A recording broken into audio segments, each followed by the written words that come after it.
ஹிஜ்ரி 9 30,000 படை வீரர்களோட தபுக் போருக்காக நபி ஸல்லல்லாஹு அலைஹி வஸல்லம் தபுக் மைதானத்தை நோக்கி பயணிக்கிறாங்க. பல நாட்கள் பல மைல் தூரத்தை கடுமையான வெப்பத்துல பல நபி தோழர்கள் கடந்து போயிட்டு இருக்காங்க.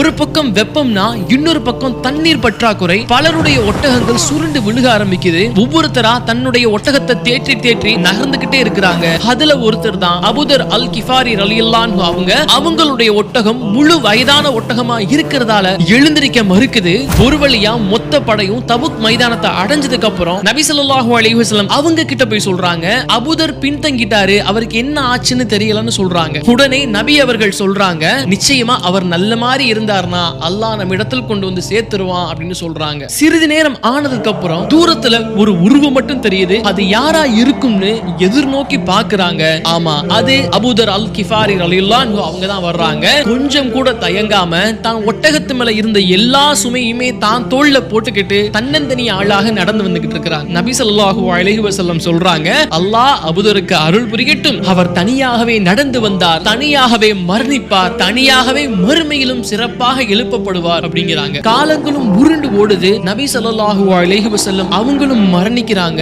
அபூதர் ரலியல்லாஹு அன்ஹு அவங்களும் மதீனாவை விட்டு ஒதுக்குப்புறமா ரபதா அப்படிங்கிற ஒரு இடத்துல ரொம்ப எளிமையா வாழ்ந்துகிட்டு வர்றாங்க. ஒரு கட்டத்துல வயது முதிர்ந்த நிலையில அபூதர் ரலியல்லாஹு அன்ஹு அவங்க கடுமையா நோய்வாய்ப்படுறாங்க. பக்கத்திலேயே அவங்க மனைவி கலங்கியபடி அமர்ந்திருக்கிறாங்க. எதுக்காக நீ அழுகிறன்னு அபூதர் ரலியல்லாஹு அன்ஹு அவங்க கேக்குறாங்க. அல்லாஹ்வினுடைய அழைப்பை நீங்க ஏத்துக்கிட்டீங்கன்னா உங்களை அடக்கம் செய்யறதுக்கும் உங்களை கஃன் செய்யறதுக்கும் கூட எந்த வசதியுமே இல்லைன்னு கலங்குறாங்க. அபூதர் ரலியல்லாஹு அன்ஹு அவங்க ஒரு சம்பவத்தை நினைவு கூர்றாங்க. ஒருமுறை நானும் மற்ற தோழர்களும் நபி ஸல்லல்லாஹு அலைஹி வஸல்லம் அவங்க கூட உட்கார்ந்து இருந்தோம். அப்ப எங்களை நோக்கி உங்கள ஒருத்தர் ஆள் அரவமற்ற ஒரு பகுதியில மரணிப்பாரு, அவருக்காக மூமின்களுடைய ஒரு கூட்டம் வரும், அவருடைய ஜனாசாவில் அது கலந்து கொள்ளும்னு சொன்னாங்க.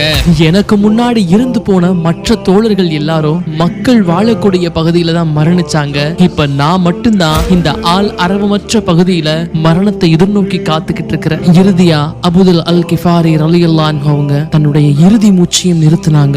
ஒருவேளை நான் மரணிச்சிட்டா என்ன கழுவி ஒரு துணியால சுற்றி பாதையின் ஒரு ஓரமா வச்சிருங்க, நிச்சயமாக யாராவது வருவாங்கன்னு சொல்றாங்க. அதே போல அவர்களது மனைவியும் செய்யறாங்க. தூரத்துல ஒரு வணிக கூட்டம் நடந்து வர்றத பாக்குறாங்க. அவங்க கிட்ட போய் உதவியும் கேட்கிறாங்க. அந்த கூட்டத்தினுடைய தலைவரா இருக்கிறது யாருன்னா அப்துல்லா இப்னு மசூத் ரலியல்லாஹு அன்ஹு. அபூதர் அவர்களது உடலை பார்த்ததும் கதறி அழுகிறாங்க. அல்லாஹ்வினுடைய தூதர் அவர்கள் சொன்னார்கள், தபுக் போரின் போது இவர் தனியாக மரணிப்பார், தனியாக எழுப்பப்படுவார்னு சொல்லி அந்த முன்னறிவிப்பை நினைவு கூர்றாங்க. இறுதியா அபூதர் அல் கிஃபாரி ரலியல்லாஹு அன்ஹு அவங்க நல்லடக்கம் செய்யப்படுறாங்க.